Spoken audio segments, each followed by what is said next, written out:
Hi, my name is Nathaniel McGee, and this is my ePortfolio highlight video. And we're going to start with the goals. My professional goals from year 1 to 5 mostly relate to me perfecting my craft as a teacher. From years 6 to 10, they relate to making the transition into administration. And then my beyond 10 years goal that I want to focus on is to retire while I still have my passion for education. I think that getting burned out is a major problem, and you don't serve your students very well when you do so. And so I'm always want to be able to be in education for the right reason and never trying to coast my way through it or anything like that. As far as my personal goals, you'd see them whenever you watch this video, but they relate to family and making sure family is very important to me, and making sure I spend the time with them and cherish them. And then also taking over my family's farm is in my goals as well, as kind of a side business, not as a full-time job. My leadership philosophy. My leadership philosophy is, first of all, I have 2 different leadership styles. I believe in democratic leadership as my main philosophy, or my main leadership style, sorry. So democratic, I believe that everybody should have kind of some equal say. We should take whenever possible, I should get the opinions of staff and even sometimes students when making policies, whenever possible. And then servant leadership as a leader or as an administrator is my job. One of my ways that I lead is by being a servant to those that I'm in charge of. I think that's important, that they know that they are supported and that they're served. And then as far as my philosophy goes, I believe that one of the big parts of education that is kind of something I'm never willing to let up on is that we have to have students that have genuine relationships with staff. And that is a deliberate effort by the staff. There should never be a student that falls through the cracks and does not have a genuine relationship with someone within the school, an adult within the school. And so making sure that staff realize the importance of building those relationships and their effects on graduation rate or student success is vital. And so I think that leadership philosophy is very encompassed in the idea of having good, solid relationships. My resume is the same resume that I've had. I just updated with the credentials that I've received through this graduate program.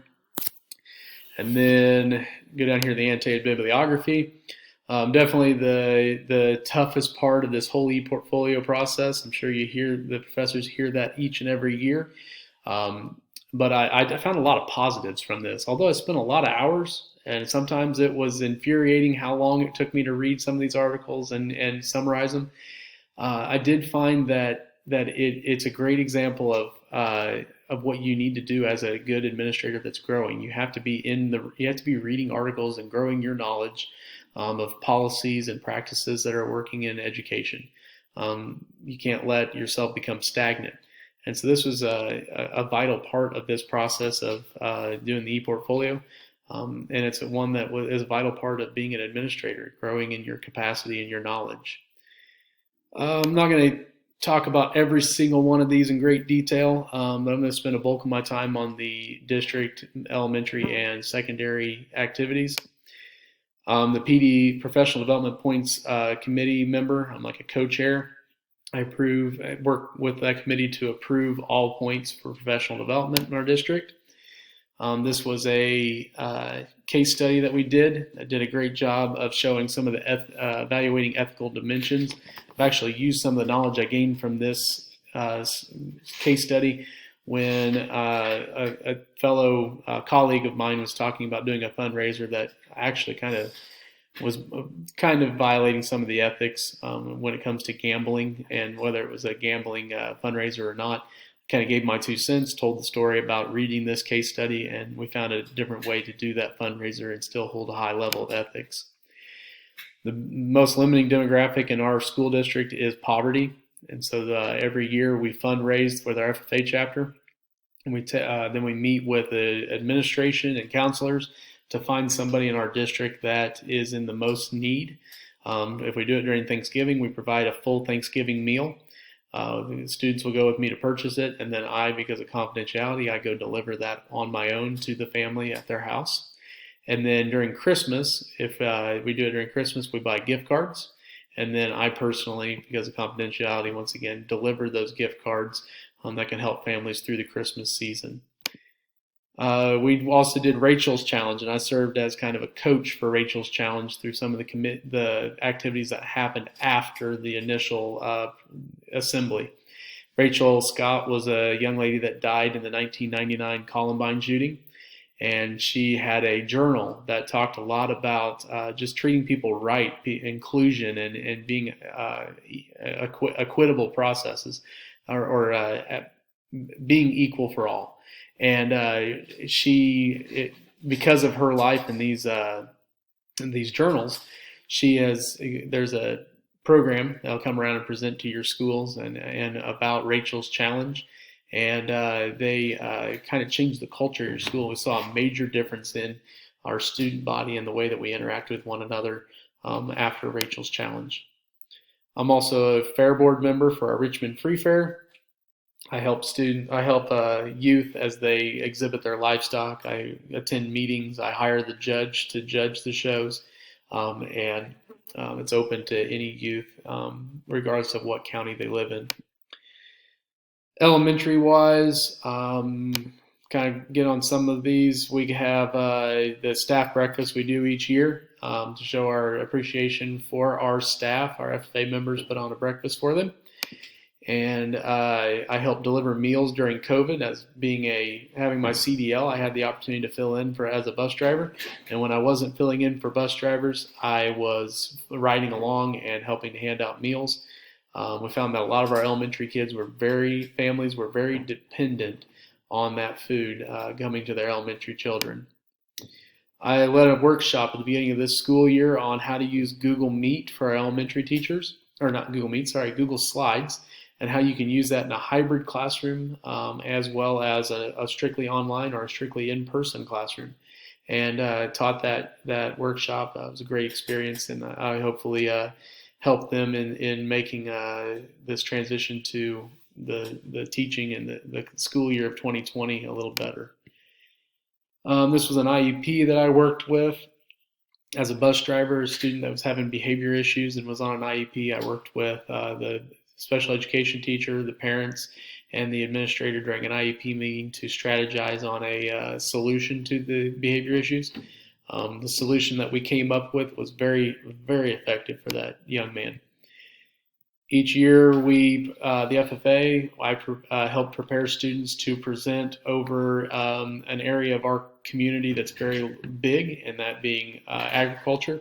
We live in a highly rich agricultural community.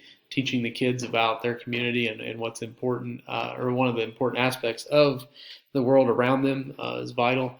So we present on livestock animals, cattle, sheep, hogs, goats, chickens, and horses. And so I do that each year and help get students prepared to be able to teach that. Also set on and that's for third graders throughout all of Franklin County. And then I set in on a paraprofessional interview, got the opportunity to serve on that. It was a great experience, be able to sit on the other side of the table during an interview. And then I've observed a lot of teaching during summer school with small groups of kids via Google Meets. Helped the teachers to come up with ideas and things to make their teaching better. When it comes to the high school side of things, we wrote our mission and vision, and have gone back to it several times during building leadership team meetings that I'm a part of. Then this is the continuous learning committee. When we got shut down for COVID, we had to meet and figure out what platform we were going to use, and the weekly schedule that we would push out to teachers and students on how we were going to finish out the spring of 2020 school year. When it comes to ethics and norms, we have professional norms. Sorry, I have six officers for FFA each year, new officers each year that we have to train. And one of the things that we do a lot of training on, and we have them sign a contract that we've developed, is in ethics and what behaviors we expect out of our FFA officers to be good examples for other members. And I think that will translate really well into my career as an administrator, because we hold our staff to high standards. And we have that on paper through maybe a staff handbook, and we communicate those high standards of expectation to our staff. In 2019, I was tasked with coming up with new curriculum to purchase for our ag department. I found textbooks that were very useful for our shop courses that don't traditionally use textbooks, but that were great supplemental resources for us. And then I found some very interactive and high quality curriculum, evaluated that curriculum, and found it to be very useful for our program. And that was through MyCart, which is the link above. As an elective teacher, I don't get the opportunity to decipher a whole lot of data and testing data. So that when I was taking research and education, and then it was even more reiterated when I was taking data analysis and assessment, I decided that I was going to take it upon myself to make my own data and be able to use that data. So I started doing pre-test data during one unit, which is my botany unit in horticulture. And I took that testing data and determined what I didn't need to spend as much time teaching on and what I did need to spend more time teaching on. Found student prior knowledge, especially when it came to plant cells, that I didn't need to spend near as much time as I had in the past on plant cells. And so I was not wasting students' time during the unit teaching them about things they already knew, but instead I'm using that time more wisely on things that they didn't know yet. When it comes to, we had a great opportunity to decipher our state assessment data, our MAPS testing data, and our building report card during an in-service in small groups, individually, then in small groups, and then a large group, to find how to better serve our students. And in particular, we had each student's names listed with the testing data. So we're able to see where some of our students that maybe we see on a daily basis, how we could help in the process of enhancing their knowledge and their ability to perform on some of these tests. This is when I sat down and talked with my counselor about scheduling and some of the issues on making a master schedule, and then she provided me with this tool to make my own master schedule. And so I kind of messed with it and some of the issues that schools face in making a master schedule. As we were coming back to school after this past summer and having to come back to distant learning, or socially distancing, lunch was going to be the biggest issue. And so during that meeting, I suggested that maybe we use some of the resources that we have in our welding shop to build picnic tables for students to be able to get outside and be able to eat while socially distancing. And so we did so, and it was a great way of solving an issue while using resources that we already had. This is a case study from school law that had to do with a teacher being cyberbullied, and I learned a lot of the legality and what can be done when it comes to threats, especially on a cyber platform. And then I was a committee member or committee chair for the Career Day Committee, and I delegated out a lot of work to my committee members and did a lot of the work on my own as well, to help make a career day of 25 to 30 presenters a very big success. And the kids got the opportunity to see professions that they may never have gotten to see. And it was a great experience. I'm going to briefly go over my reflection. The main gist of my reflection is that this was a lot of work doing this, and I have to believe that this is very similar to what it would be like to be an administrator. And so it's because of that, and the time that I missed out on during the last couple months with my family, my daughter in particular, that I've decided that I'd really like to change my goals to where I may transition to administration in after 10 years, 10 to 15 year time frame, strictly because I have my priorities in line with wanting to spend more time with my family, and my wife and my daughter, and I just don't know that being an administrator is going to allow me to keep that priority as near and dear to my heart. I don't think I would be as good of a servant, as good a service to my students or my staff if my whole heart wasn't in the idea of being an administrator. And so I'm not saying that I won't make the transition, but I think it's going to be pushed back a little bit further from this experience. And I think that's for the better. I'm glad that I got that experience before I jumped headfirst into administration too early. I want to thank the professors for a wonderful experience. These last 2.5 years has been great. I've learned a ton, and it was very, very applicable and useful for me, and I can't thank you near enough.